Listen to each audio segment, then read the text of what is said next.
सांगली संजय नगर परिसरात असणाऱ्या HP gas कार्यालयासमोर दुचाकीवरून निघालेल्या तरुणास दोघांनी अडवून त्याला "मी इथला गुंड आहे, आता जेलमधून सुटून आलोय" असं म्हणत मारहाण करून कोयत्याचा धाक दाखवत भर दिवसा लुटल्याची घटना घडली आणि या तरुणाच्या खिशात असलेली 1200 रुपयांची रोकड घेऊन दोघे पसार झाले.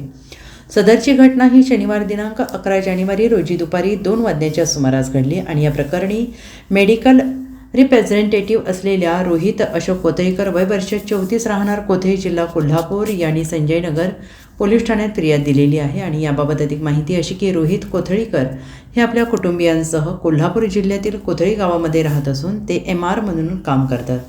रोहित हे शनिवारी कामानिमित्त सांगलीमध्ये आले होते.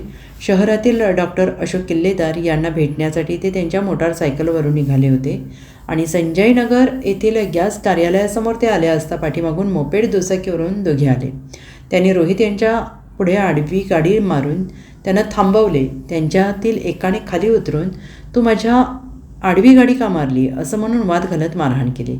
त्यांच्यासोबत असलेल्या एका तरुणाने शिबिकाळ करत "मी इथला गुंड आहे, माझी या भागात दहशत आहे, मी आत्ताच जेलमधून सुटून आलो आहे" असं म्हणून त्याच्याजवळ असलेल्या कोयत्याचा धाक दाखवून खिशातील 1200 रुपये जबरदस्तीने काढून घेतले. घडलेल्या या घटनेनंतर कोथळीकर यांनी संजयनगर पोलीस ठाण्यात फिर्याद दिली. त्यांच्या फिर्यादीवरून पोलिसांनी अज्ञात दोघांविरोधात गुन्हा दाखल केलेला आहे.